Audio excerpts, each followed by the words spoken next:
Welcome. My name is Dr. Rafiq Woods, and I'm a board certified neurosurgeon at Spectrum Health Lakeland. I'm also the surgeon representative for our department.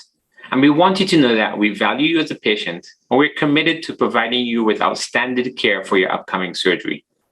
As part of that commitment, we've put together this short video to help you prepare for your surgery. I will now introduce you to Marlene, who is a registered nurse working with our department to help improve quality care. Thank you for choosing Spectrum Health Lakeland for your neurosurgical care. Hello, my name is Marlene, and I work with the neurosurgery program. We will spend the next couple of minutes going over important information to prepare you for surgery. The purpose of this video is to help you feel prepared for your upcoming procedure and become familiar with the recovery process. We also hope that sharing this information with you will help reduce fear, stress, and anxiety that sometimes comes along with having a surgical procedure. Please feel free to watch this video or share this video with people who will be helping you at home after surgery. And don't forget to review the spine handbook given to you at your surgeon's office.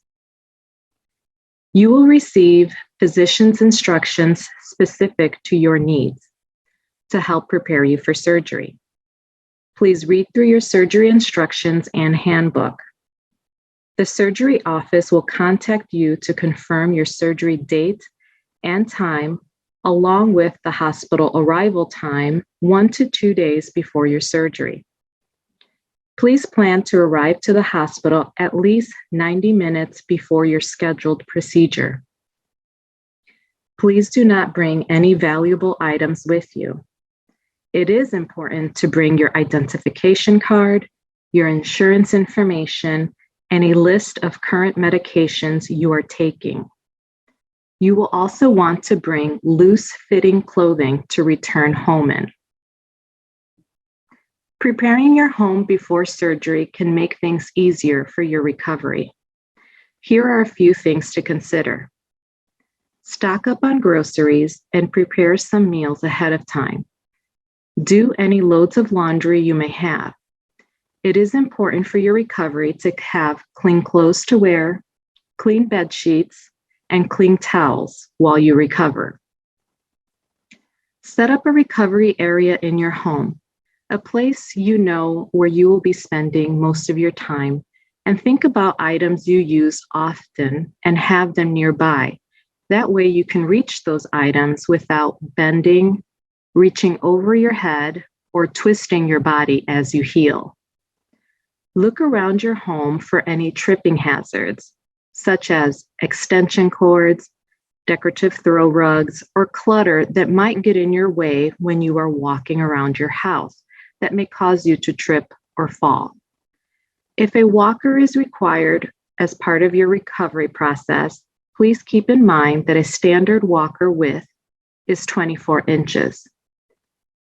Take time to think about family and friends you can call for assistance as needed while you recover. Oral health is important before surgery. Any dental work, including cleanings, should be completed at least 30 days before your procedure, if not longer. In preparation for surgery, brush your teeth at least twice a day, starting 3 days before your surgery, and start using an alcohol-free mouthwash 2 times a day for 3 days or more prior to your surgery. Personal hygiene and health are important before your procedure. Following these steps can help reduce infections after surgery. You will be asked to bathe daily with a liquid antibacterial soap, such as Dial, for 3 days before your surgery. Your fingernails should be kept short and cleaned frequently with soap and water. Please remove any nail polish, artificial tips, or gel from fingernails so we can accurately monitor your oxygen levels during surgery.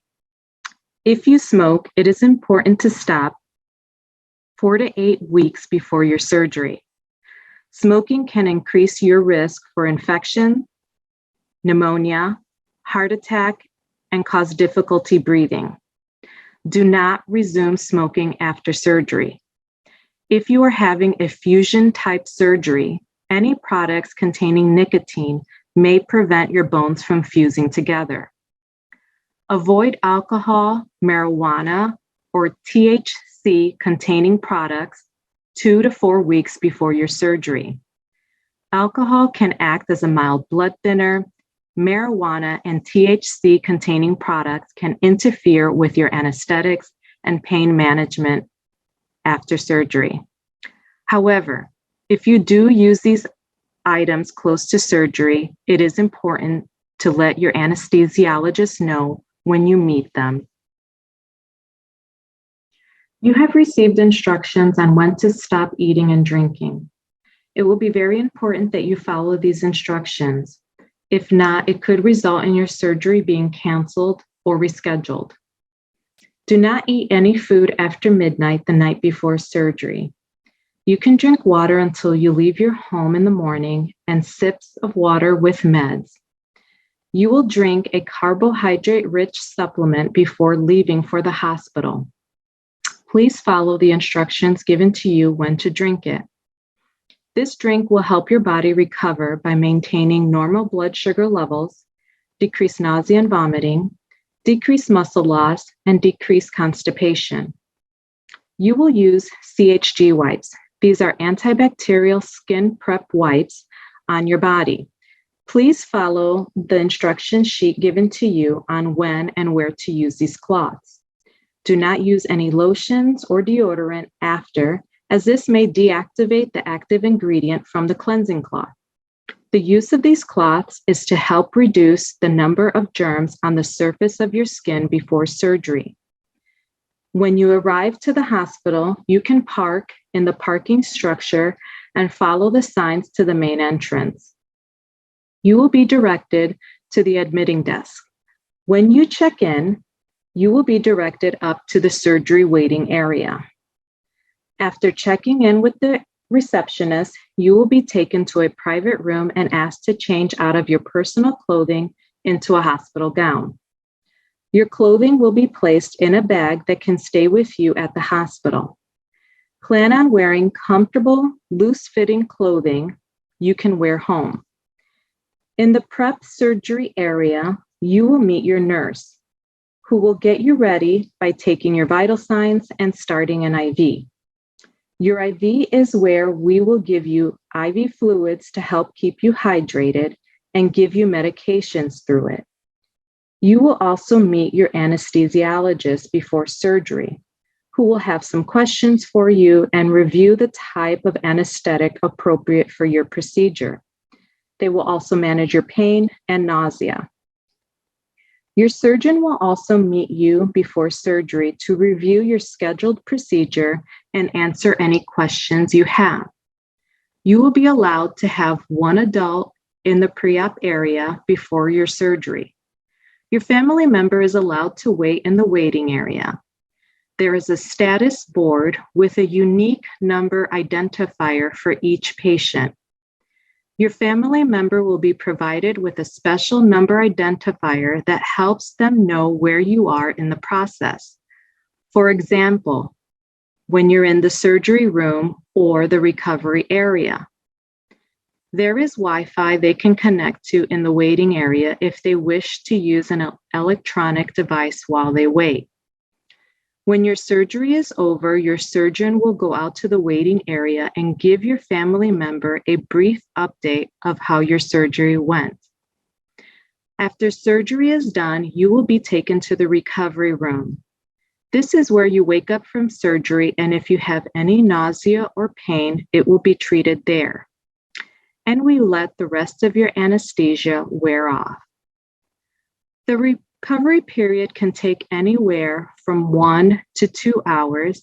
It depends on the patient. If you are going home the same day, you will be taken to the step-down unit, which is an area similar to where you got ready for surgery. There, you will be reunited with your family member and discharged home when you meet the discharge goals. Discharge goals will be reviewed with you by your nurse and include a tolerable pain level and controlled nausea. Some patients will be asked to ambulate a short distance. If you are being admitted, you will be transferred to the ortho neuro unit located on the first floor. While you are at the hospital, you will be given non-slip socks to wear. Please use the non-slip footwear at all times. Make sure to call the nursing staff for help when getting out of bed. We ask all family and visitors to wash their hands when they enter your room. Do not allow anyone to touch your incision or dressing. They should not sit on your bed or use your bathroom to decrease the spread of germs that can lead to infection. Your bed linens and gown will be changed daily or more often if they become soiled. During your hospital stay, you will have a spine care team. The people that make up this team are your care manager or discharge planner, a registered nurse, nursing assistant, physical therapist, occupational therapist, respiratory therapist, and a pharmacist. You will meet our care manager or discharge planner if you have needs for returning home. An example would be needing equipment like a front-wheeled walker or other assistive devices that will aid in your recovery. Our nursing staff will be interacting with you frequently throughout your stay, and you will see them the most often. Some of the things they will do are assess your vital signs, give you medication, assess your IV, and care for any drains you may have. They will also assist you with toileting and assess your incision and/or change your dressing if needed. A physical therapist will work with you to evaluate your strength, balance, coordination, and develop an appropriate treatment plan specific for you. They will also assess your function and use of proper body mechanics. They will teach you exercises, adaptive techniques for daily living, and evaluate your progress. If a brace or cervical collar is ordered for you because it is required as part of your recovery process, they will instruct you how to put it on and remove it. Moving safely before and after surgery is important. No bending forward at your surgical site. Avoid a slumped posture and rounding of your neck or back. No lifting more than 8 to 10 pounds or as directed by your surgeon. For reference, a gallon of milk weighs about 8 pounds. No twisting at your surgical site. No pushing or pulling anything greater than 10 pounds. And avoid reaching overhead as this can put strain on your surgical site. You will be reminded of this on your discharge instructions, and please see the examples given to you in your spine handbook.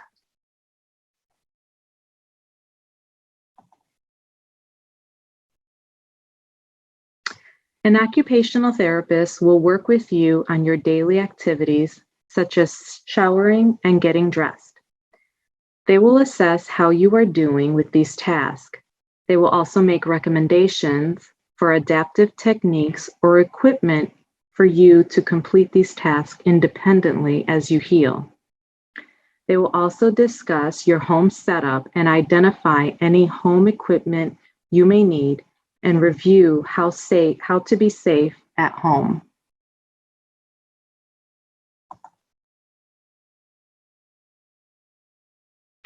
A respiratory therapist will teach you how to use an incentive spirometer. Using an incentive spirometer after surgery will help strengthen your lungs and help prevent pneumonia. You will use this every hour while you are awake.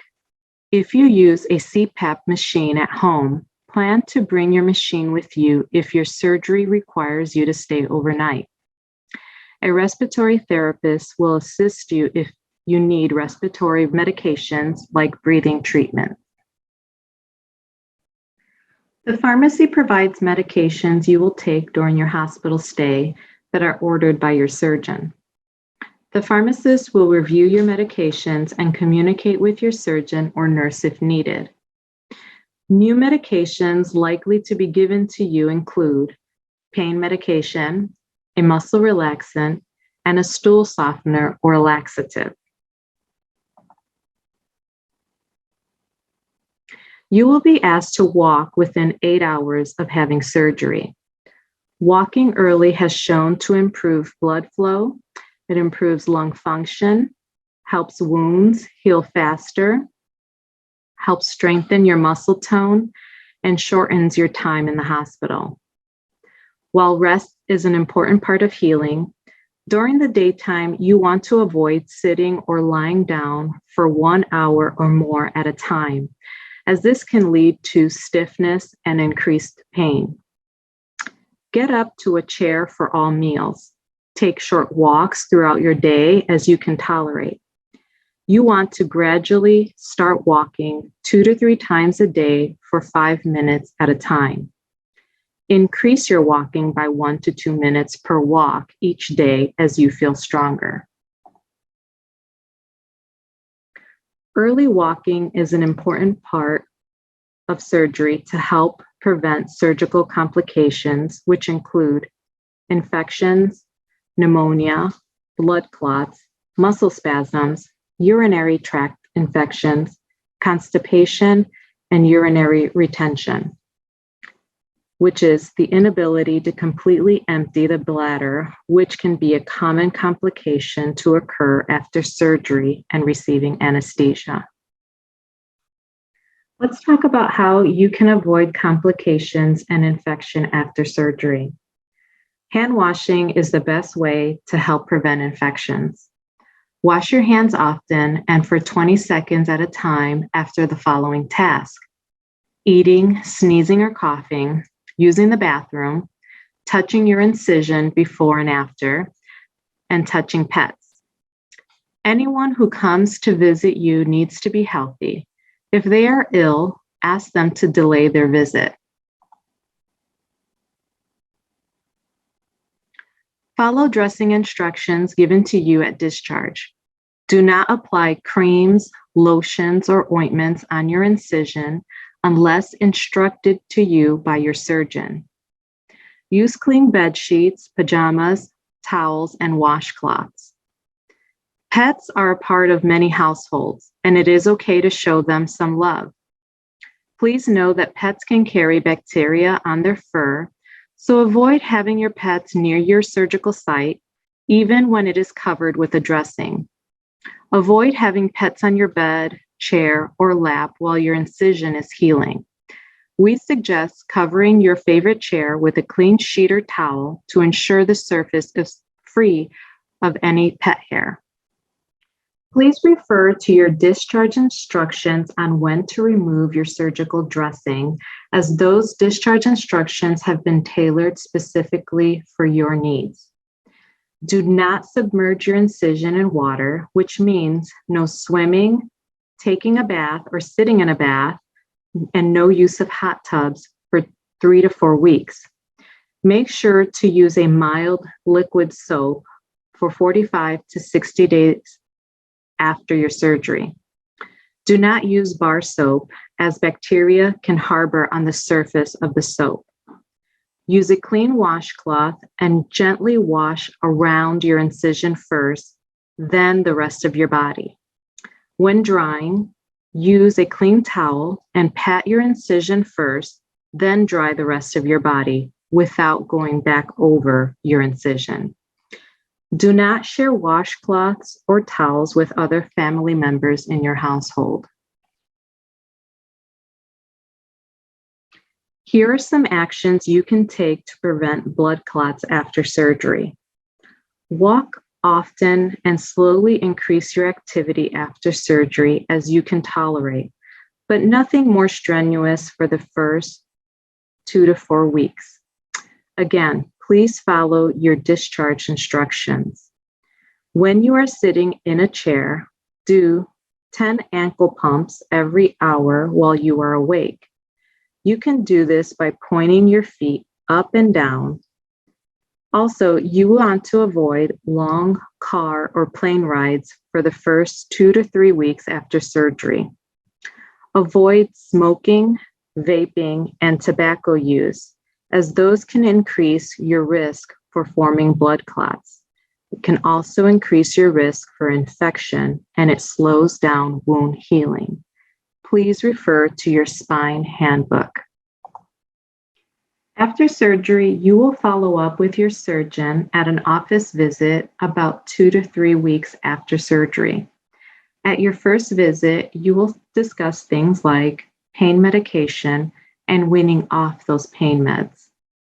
You will discuss physical therapy, your return to work status if applicable, and gradual return to activity or activity limits. Other things to remember that help with your recovery process is to drink plenty of water to stay hydrated, maintain a healthy diet as this will help with wound healing, incorporate a combination of fruits, vegetables, whole grains, and lean protein. Please refer to your spine handbook for a list of these food items. Remember, you are at an increased risk for constipation due to decreased activity and opioid use. Staying hydrated, eating foods rich in fiber like vegetables, fruits, whole grains, and beans will help with this. Also, chewing gum right after surgery can help bowel function return faster. Pain after surgery is normal. The goal is to decrease your pain to a tolerable level. This will allow you to take part in therapy and your activities of daily living. Do not wait until your pain is bad to take pain medication. Doing so can make it harder to manage your pain. Your surgeon will prescribe what you will need for pain, and typically it involves acetaminophen or Tylenol for mild to moderate pain. A muscle relaxant may be needed to help relieve muscle spasms, or an opioid for increasing pain, which is moderate to severe pain. Walking has been found to help with reducing pain and discomfort. You can also use other techniques for pain relief, such as mindful breathing, relaxation techniques with meditation, listening to music. Exercises learned in physical therapy also help, or using an ice pack. Please remember to take a stool softener or a laxative as long as you are still using opioid pain medication. Our hospital is a member of MISIC, which is a quality improvement collaborative for spine surgery. You can go to misic.org for additional patient resources. We will be asking you to fill out surveys about how you are feeling before and after surgery. This helps our team evaluate your progress and improve patient care. You will be asked to complete surveys at 90 days, 1 year, and 2 years after your surgery. The survey asks questions about your pain, quality of life, and how you are functioning. Filling out the survey does not take long and is very helpful in tracking patient outcomes. Your information is kept confidential and helps us improve care. Please call your surgeon's office if you experience pain with urination or trouble emptying your bladder, or you observe drainage, redness, swelling at your incision site.